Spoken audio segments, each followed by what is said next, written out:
निर्गुणानंद बोर्गुरामुलయ్య सद्गुरु महाराज की जय। निर्मलांबा माता लक्ष्मम्म को जय। अचलानंद शेख मोहम्मद अब्बास अय्य गारिकी जय। పెద్దలందరికీ జై, గురుపుత్రులందరికీ జై, సమస్త గురుభక్త మండలికి జై, సద్గురు పాదధూళికి జై। जय जय श्री अचल सद्गुरु प्रभु महाराज की जय।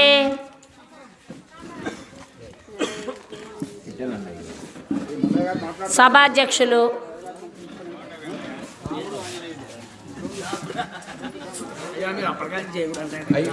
అచలానంద షేక్ మహమ్మద్ అబ్బాస్ అయ్య గారి పాద పద్మాలకి నా ద్వాదశి నమస్కారాలని తెలియజేసుకుంటున్నాను। అలాగే సభలో ఆసీనులైనటువంటి పెద్దలకే, సభను ఉద్దేశించి పెద్దలు బోధించేటటువంటి ఉత్తమమైన సద్బోధ వాక్యాలని అత్యంత భక్తి శ్రద్ధలతో ఆలకించేటటువంటి మహనీయులందరికీ కూడా నా ద్వాదశి నమస్కారాలనే తెలియచేస్తున్నాను। ఎవరు ఎన్ని చెప్పుకున్నా వినేవారు ఉంటేనే, వినేవారికే ఈ వాక్యాలు। దీని మీద శ్రద్ధ లేనోళ్ళు దీన్ని నల్ల బొగ్గుల్లాగా, చిల్ల పెంకుల్లాగా, గాజు ముక్కల్లాగా చూస్తారని దీక్షితులు వారు చెప్పారు। అలాగే ఇప్పుడు ఈ కార్యక్రమాన్ని అఖండానందరహిత కాశీ గురువు గారు చక్కగా ఎంతో శ్రమపడి ఈ కార్యక్రమాన్ని ఏర్పాటు చేశారు। వీరు ఆర్థికంగా శక్తి లేనివారు, మరి శిష్యులందరూ ఏర్పాటు చేశారని ఇప్పుడే అయ్యగారు చెప్పారు। మరి శిష్యులైన మీరే డిసిప్లిన్గా ఉండాలి। ముందు మాదేముందా కాసేపు వచ్చి వెళ్ళిపోతాం, మీరు ఎలా ప్రవర్తించితే మీ గురువు గారికి అటువంటి పేరు వస్తుంది। ధనం ఇవ్వటం కాదు, కార్యక్రమాన్ని క్రమశిక్షణతో నడపటం కూడా మీ బాధ్యతే అని నేను తెలియజేస్తున్నాను। అలాగే మనం ఈ బ్రహ్మ విద్య తెలుసుకోవటం మానవ జన్మకే ఎంతో అవసరమై ఉన్నదే। ఈ మానవ జన్మని మనం సద్వినియోగం చేసుకోవాలి। ఎందుకంటే మనం ధన కనక వస్తు వాహనాలనే, మరి ఈ ఐహిక ఆముష్మిక భోగాలని కోరుకుంటానికి మనకి ఈ మానవ జన్మ రాలేదని మన పెద్దలు యుగ యుగాల నుంచి మనకి తెలియచేస్తూనే ఉన్నారు। కానీ మాయ యొక్క ప్రభావం చేత ఈ సంసార భ్రమలో పడి ఈ మానవుడు తన జన్మనే వృధా చేసుకుంటున్నాడు। అటువంటి వృధా చేసుకుని అనేక కష్టాలనే పడుతా, ఈ కష్టాలు బాగా తీవ్రతరం అయితే తప్ప నాకు ఈ బాధలు పోవాలని మహనీయులైనట పుణ్యోదయం ఉదయించి కష్టాలను ఎలా తప్పించుకోవాలని ప్రయత్నించినప్పుడు, అతని పుణ్యోదయం ఉదయించినప్పుడు ఇటువంటి అచల గురువు యొక్క అనుగ్రహం లభించుద్ది। అయితే మరి ఆ అచల గురువుని దర్శించి వారిని బోధించమానంగానే వారు చెప్తారా అంటే కొన్ని క్వాలిఫికేషన్స్, అర్హతలు కావాలి। అవేంటయ్యా అంటే సాధన చతుష్టయ సంపత్తి। ఈ బ్రహ్మ విద్యకి ముఖ్యమైన అర్హత సాధన చతుష్టయ సంపత్తి। అంటే ముందు నువ్వు పరమాత్మను తెలుసుకోవాలన్నా, మోక్షం పొందాలన్నా, జన్మరహితం కావాలన్నా సాధన చతుష్టయ సంపత్తి లేనివాడు ఈ బోధలోకి అడుగు కూడా వెయ్యలేడు। ఒకవేళ పూర్వజన్మ సుకృతం వల్ల వచ్చినా నిలబడలేడు। నిలబడాలంటే ముందు ఏం కావాలి? ఎందుకంటే ఎంసెట్లో ర్యాంక్ తెచ్చుకుంటేనే ఇంజనీరు, ర్యాంక్ తెచ్చుకున్నోడికి రాదు కదా। అందుకని ఈ లోకంలో నిత్యమైందేది, అనిత్యమైందేది అని తెలుసుకోవటానికి వచ్చిన ఒకే ఒక్క జీవి మానవుడు। మరి అది తెలుసుకుంటున్నాడా? తను నిరంతరం కూడా అనిత్యమైనటువంటి విషయాలు వైపే తను నిరంతరం యావత్ జీవితం కూడా దారబోస్తున్నాడు। కాబట్టి ఇప్పుడు నిత్యమైన దానికోసం నేను జీవించుతున్నానా, అనిత్యమైన కోసం జీవించుతున్నానా అని తనను తాను పరిశీలించుకొని సద్గురువుల ద్వారా ఏది నిత్యం, నిత్యవస్తు బ్రహ్మం, తద్వ్యతిరిక్తం సర్వం అనిత్యం అని తెలుసుకొని ఆ బ్రహ్మమే నిత్యమైనది, ఆ బ్రహ్మాన్ని తెలుసుకోవాలంటే అనిత్యం మీద మోహం వదులుకోవాలి। నీకు ఏట్ల మీద మోహం ఉండకూడదు, ఆఖరికి నీ మీద కూడా నీకు ప్రేమ ఉండకూడదు। నిన్ను నువ్వు కూడా పరిచయించుకోవాలంటే ఏంటి? మన ఆంజనేయ స్వామి ఎటువంటి భక్తిని చేశారో, మరి గరుత్మంతుడు ఎటువంటి భక్తిని చేశాడో, సిద్ధయ్య గారు ఎటువంటి భక్తితో ఉన్నారో అటువంటి గురు భక్తితో ఉంటే తప్ప ఇక్కడ నీకు మోక్షమే కానీ జనన మరణ రహితం అనే స్థితి కానీ లభించదు. కాబట్టి మన గురువులు ఏం చేశారంటే మొట్టమొదటి విద్య చెప్పకూడదు, నిత్యం అనిత్యం వివేకాన్ని ఇవ్వాలి. ఈ వివేకం లేకపోతే ఆ వివేకాన్ని ఈ సంసారం కప్పుంది, నాకెందుకు లేదంటే నువ్వు సంసార భ్రమతో కప్పున్నావు, ఆ కప్పుని తీసేస్తే నీకు నిత్యం కనపడుద్ది అని గురువు చూపిస్తాడు. అప్పుడు ఇహమూత్రార్థ ఫలభోగ విరాగం. ఇక నీకు ఏ భోగాలు ఎందు ఇచ్చగాని వేటి ఎందు కూడా ఇచ్చగాని అంటే విరాగి అంటే ఏంటి? నాకు కావాలి అనడం, వద్దు అనడం. తనకి ఏది లభించినా కూడా దానిని స్వీకరించి అది గురు ప్రసాదంగా తన జీవితంలో లభించిన సుఖ దుఃఖాలని అన్నిటిని కూడా తాను అనుభవించుతాడు. ఇట్లాగూ మూడవది సమాధి షట్క సంపత్తి. ఇందులో 6 మార్గాలు ఉన్నాయి. శమము అంటే అంతరేంద్రియ నిగ్రహం అయినటువంటి అంతరేంద్రియ స్వరూపమైన మనసుని పరమాత్మ పదం వైపు నడిపించటం శమము. అంటే మనం ఇంతవరకు మన మనసు ప్రపంచంలోనే ఉంది, బాష్ట పాశాల్లో ఇరుక్కుని ఉంది, మరి దారేషణ ధనేషణ పుత్రేషణలో ఇరుక్కుంది, అష్ట మదాల్లో ఉన్నది, పంచమలాల్లో ఉన్నది. ఇటువంటి దాన్నంతా ఏం చేయాలి? వెనక్కి తిప్పాలి. గురువు చూపించిన పదం వైపు మనం అడుగెయ్యాలి. ఇలా గనక వేస్తే శమము అంటే మనో నిగ్రహం లభించుద్ది గురువు బలంతో. ఇది మన బలంతో సాధ్యం కాదు, కేవలం గురు బలంతోనే సాధ్యమవుతుంది. రెండవది దమము. దమం అంటే ఏంటి? బాహ్యేంద్రియ నిగ్రహం. ఇప్పుడు ఇక్కడికి అందరూ వచ్చాం, మన నోరి గురువులు చెప్పే వాక్యాలనే మన వాక్యంగా వినాలి, మన చెవులు ఆ వాక్యం మీదే ప్రయాణం చెయ్యాలి, మన మనసుని ప్రయాణం చేయించుకోవాలి. మనం ఇప్పుడు ఇక్కడ చక్కగా కార్యక్రమానికి ఇంట్లో ఎన్నో పనులు ఉన్నాయి, వచ్చేసామా లేదా అంటే మనకి స్తోత్రము, త్వక్కు, చక్షు, జిహ్వ అనే జ్ఞానేంద్రియాలు, వాక్కు, పాణి, పాదము, గుహ్యము, గుదము అనే ఈ బాహ్యేంద్రియాలు, ఈ 10టిని కూడా గురువు చూపించినటువంటి లక్ష్యం వైపు ఎవరైతే నడిపించుకుంటారో వారికి అర్హత లభించుద్ది. మూడవది ఉపరతి. అంటే మనం చేసే సమస్తమైన దైవ కార్యాలు, చెడ్డ కార్యాలు ఏమీ చేయకూడదు, మోసం పనులు చేయకూడదు, ఆశాపాశాల్లో చిక్కకూడదు, కీర్తి ప్రతిష్టలకి ఎగబడకూడదు. కాబట్టి ఇట్లా ఉపరతి అంటే మంచి పనులు చేయాలి, గురువు అర్పితం చేయాలి. అలా అంటే సమీపంగా నీకు దగ్గర ఉన్న ఆ పరమాత్మ స్వరూపంతో నిరంతరం కూడా రమ్మించాలి. అయితే మన పరిపూర్ణ బోధలో ఎలా రమ్మించాలి అంటే గురువు చెప్పిన తాను లేని నిర్ణయంలో ఉండాలి. ఇట్లాగూ తితీక్ష. పొగిడేవాళ్ళు ఉంటారు, తిట్టేవాళ్ళు ఉంటారు, గౌరవాలు వస్తాయి, అవమానాలు వస్తాయి.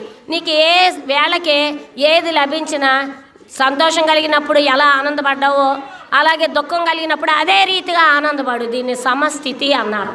ఈ సమభావంలో ఉన్నవాడిదే నిజమైనటువంటి యథార్థమైన స్థితి.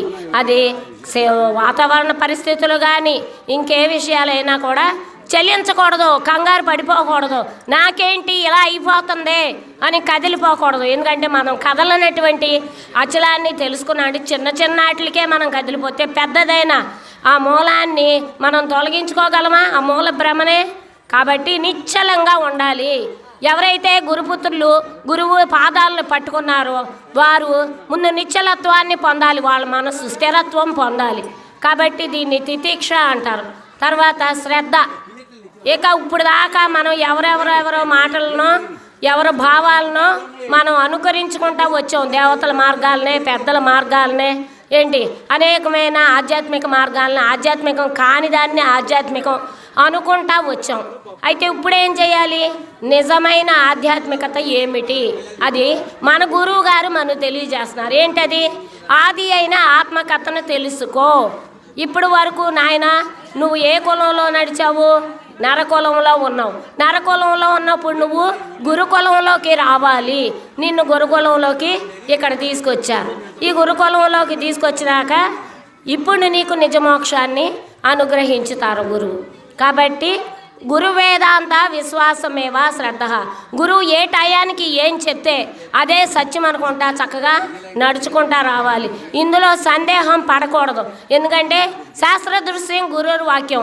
ఒకవేళ గురువు గారు శాస్త్రం మనకి సాక్ష్యం ఉంది, శాస్త్రం సాక్ష్యం ఉంది కాబట్టి ఈ శాస్త్ర ప్రకారంగా భగవద్గీత బ్రహ్మసూత్ర భాష్యాలు ఉపనిషత్తుల్ని ప్రమాణంగా చేసుకుని ప్రస్థాన త్రయం అనే సాక్ష్యాన్ని మనం ఇక్కడ గురువాక్యానికి అనుసంధానం చేసుకుని చూసుకున్నట్లయితే మనకేమవుతాయంటే సర్వ సందేహాలు నివృత్తి అవుతాయి. ఇది విశ్వాంతం, నాకు విశ్వాసం, నా గురువు చెప్పారు కాబట్టి ఇక ఇది సత్యం, ముందు నమ్మాలి. గురువే పరమాత్మ అని నమ్మాలి. పరమాత్మ వచ్చి చెప్తే నమ్ముతాంగా. మరి అట్లాగూ గురు వేదాంత విశ్వాసమేవా శ్రద్ధ, ఆ శ్రద్ధ ఉండాలి. ఇప్పుడు మీరు అందరికీ ఆ శ్రద్ధ ఉంది కాబట్టి చక్కగా ఇక్కడ వచ్చి మీ గురువు గారు చెప్పిన మాటలనే మళ్ళీ కొత్తగా ఇవాళ వింటున్నారు. ఎందుకంటే మర్చిపోయే లక్షణం ఉందిగా ఎరుకకి ఈ మాయా సంసారంలో, అందుకు వినాలి. కాబట్టి ఇక సమాధానం, ఇప్పుడు గురువుగారు చెప్పారు, సమాధానం పడిపోవాలి. ఇక సందేహాలు అక్కడ నా గురువుగారు చెప్పారు అంతే, ఇంకా తిరుగులేదు అనుకుని ఎవరైతే నమ్ముంటారో వాళ్ళు సులువుగా పరమార్థాన్ని పొందగలుగుతారు. ఇక నాలుగోది ముముక్షత్వం. ముముక్షత్వం అంటే ఇప్పుడు దాకా ఎరుక మార్గాల్లో ఉండొచ్చాం. అహం బ్రహ్మాస్మి అనుకుంటా అనేకమైన కింద నుంచి వచ్చినవన్నీ ఈ మార్గాలన్నీ కూడా మనం ఎరుక కులంలోనే ఉన్నాం, ఎరుక మార్గాలే. మన గురువు గారు ఏం చేశారయ్యా అంటే ఎరికే దేవుడు అని మహావాక్యాల్లో చెప్పి నిన్ను బ్రహ్మను చేసి ఉపనిషత్తులు చెప్పినాయి అయ్యా. కానీ నువ్వు ఉన్నావంటే మరలా పునరపి జననం పునరపి మరణం పునరపి జనని జఠరేసైను ఇక సంసారే బహుదుస్తారే. అయితే అవతార పురుషుడై రాకపోకలతో ఉంటావు, లేదా జీవుడిగా పుట్టు చావులతో ఉంటావు. నువ్వు ఉంటే మాత్రం నీ కర్మ తప్పదో అని జన్మ రహితం చేసేటటువంటిది. నీవు మాయవి, నువ్వు దైవానివి కాదు. ఇదిగో నిజమైన దైవము పరిపూర్ణం, ఇదిగో లేనెరుక అనుచు ఎరుకను ఎరిగించి ఎరుకను విడిపించిన గురుడే సరి. ఎరుకను నిలిపేటి గురుడు ఎందుకోయి తద్బోధ నీకెందుకోయి అన్న. ఎరుకను నిలిపే గురువుల్ని ఆశ్రయించుకోకుండా ఎరుకను రహితం చేసే మన భ్రమ అంటే లేని నీవు ఉన్నట్టుగా రాజ్యంలో సర్పంలాగా ఇక్కడ తోచబడుతున్నావే కానీ యథార్థం కాదయ్యా. ఎందుకంటే నువ్వే దేవుడు అయితే అసలు నువ్వు సుషుప్తిలోనే ఉండవు. నీకు సుషిప్తితోనే నీకు అంతమైపోతుంది. మళ్ళీ నువ్వు లేస్తేనే కానీ లేకపోతే ఏమీ లేదు. కాబట్టి నిరంతరం మార్పులు చెందేది దేవుడు కాదు, మార్పులు చెందేదే మాయ. ఆ మాయే నేను అని గురువుగారు నేను యొక్క స్వరూపాన్ని తెలియజేసి పుట్టుట గిట్టుట లేకను పుట్టి గిట్టేటి ఎరుక పోడి మెరుగకన్ చట్టువలే కదలకుండును బట్ట బయల్ ఎట్టిదెరిగి భావింపదగును ఎరుక లేక సేవింపదగును వట్టి ఆశల చేత పట్టుబడక నూయి గుట్టు దేశికు నోట గట్టిగా తెలసుక భావింపదగును ఎరుక లేక సేవింపదగును. ఇట్లాగూ నీలాగా పుట్టి చావుంది. ఇదిగో ఈ అచలాన్ని చూడు, చలనం లేనట్టుది, ఎప్పటికి ఒక్క రీతిగా తప్పగా నిలుచున్న దాన్ని దయతో గురుడు చెప్పిన గని అగణితమగు తిప్పలు గల నిన్ను నీవు తీసితే సరిరా నాయన. ఇలా నిరంతరం మార్పులతో జనన మరణాలతో శోక మోహాలతో ఆకలి దప్పుకలతో అల్లాడేటటువంటి నీవు దేవుడు కాదు నాయన. నీ యొక్క అంగము అంటే దేహము, ఈ దేహం లేకపోతే ఈ లింగం నిలబడుద్దా? ఈ సూక్ష్మ శరీరం పోతే ఈ శరీరం పోతే దీనికి ఆవరణ ఉందా? మనకి కృష్ణ ప్రభువులు చెప్పారు, లింగం విక్షేపంబగు అంగము ఆవరణ అంటే ఆవరణ శక్తి విక్షేప శక్తి. ఈ లోపల ఉండే ఎరుక ఈ శరీరం, ఈ రెండే శక్తి ద్వయ నిరాశకం అన్నారు. ఈ రెండు శక్తులను ఏం చేశారు? ద్వయ దోషం. ఈ రెండు ఉండటమే దోషం నాయన. కాబట్టి ఈ రెండింటిని రహితం చేసుకోమని చక్కగా శిష్యుడికి తెలియజేశారు. అంటే ఈ సాధన చతుష్టయ సంపత్తి మనకి ఉన్నదా లేదా అని తెలుసుకుంటే తప్ప మీకు లింగం మీద మమకారం పోదు, అంగం మీద మమకారమో పోదు. ఈ రెండు పోనప్పుడు మీరు గురువుని చేరినా సరే మనకే జనన మరణ భ్రాంతి రహితం కాదు. జనన మరణ భ్రాంతి రహితమైందంటే అని గుర్తేంటంటే మన గురువు మనకే చెప్పిన మాట మన హృదయంలోకి నాటిందంటే ఒకటే ఒకటి సాక్ష్యం. మనం గురు పూజ ఎలా పెట్టుకుంటాం, మహనీయులందరినీ గౌరవించుకుంటాం, మన పరంపరలో ఉన్నటువంటి వారిని. చెంచల బుద్ధి పోయిందిగా మనకే, దేవతలకే. ఇంకా అటే ఆ మార్గాలకు వెళ్తామా? ఎవరైనా వెళ్ళారా? మీరెవరో వెళ్ళకూడదు. వెళ్ళారంటే మీరు గురుద్రోహం చేసిన వాళ్ళతో సమానం. దేహమున కొంత నిజమని మోహంబు చెందుటే మోసంబు గురుద్రోహమగు గావున మోహంబును మేల్కని కలమునిగిన రీతిని. మీరు కనుక ఆ గురుద్రోహం దేహం కొంత నిజమన్నారా, కళ్ళలో మళ్ళీ ఏమైపోతారో మునిగిపోతారో. మళ్ళీ తేలాలంటే ఇప్పుడు దొరికినంత సులువుగా గురువులు దొరకరమ్మా. జాగ్రత్తగా ఉండండి, బహు మేల్కతో గురు మేల్కతో ఉండండి. ఈ ఉత్తమమైనటువంటి మానవ జన్మనే ఉత్త బట్టబయలుని తెలుసుకున్నారు కాబట్టి ఇదే గొప్ప సుకృతం. దాన్ని రెప్పపాటు క్షణం కూడా అంటే నిద్ర వచ్చేదాకా మీరు చచ్చేదాకా మర్చిపోమాకండి. ఈ ఉత్తబట్ట బయలులో కలలో తోచిన శరీరం ఎలాగో అలాగే ఈ మూలం లేని గుర్తెరిగే శరీరం ముమ్మాటికి లేదు లేదు లేదు. ఇదే మన నిజ గురు వాక్యం. దీన్నే సర్వవేళ సర్వకాల సర్వావస్థలో స్మరించి రహితం కావాలని ఆ సద్గురుమూర్తి మనందరికీ అటువంటి అంతఃకరణ కృపనే కలుగు చేయాలని కోరుకుంటూ ఈ అవకాశం ఇచ్చినటువంటి పెద్దలకే నా ద్వాదశి నమస్కారాలు చెప్పుకుంటున్నా. అలాగే ఈ సభని మన కోసం నిర్వహించినటువంటి అఖండానందరహిత షేక్ కాసిం గారి పాదపద్మాలకు నా ద్వాదశి నమస్కారాలు తెలియజేసుకుంటున్నా. జై సద్గురు ప్రభు మహారాజ్కి జై. అందరికీ జై గురు. మరిన్ని ఆధ్యాత్మిక రహస్యాల కోసం అచల బోధ, ఆత్మబోధ, భగవద్గీత, అలాగే పండుగల్లో దాగిన అర్థాలు, అంతరార్థాల కోసం మరియు యోగము, ధ్యానము మొదలైన అనేక ఆధ్యాత్మిక తెలుగు ప్రవచనాల కోసం క్రింద ఉన్నటువంటి రెడ్ కలర్ సబ్స్క్రైబ్ బటన్ను క్లిక్ చేయండి. అలాగే ప్రక్కనే ఉన్నటువంటి గంట సింబల్ను నొక్కండి. అలాగే ఈ వీడియో మీకు నచ్చినట్లయితే లైక్ చేయండి మరియు షేర్ చేయండి. జై గురు.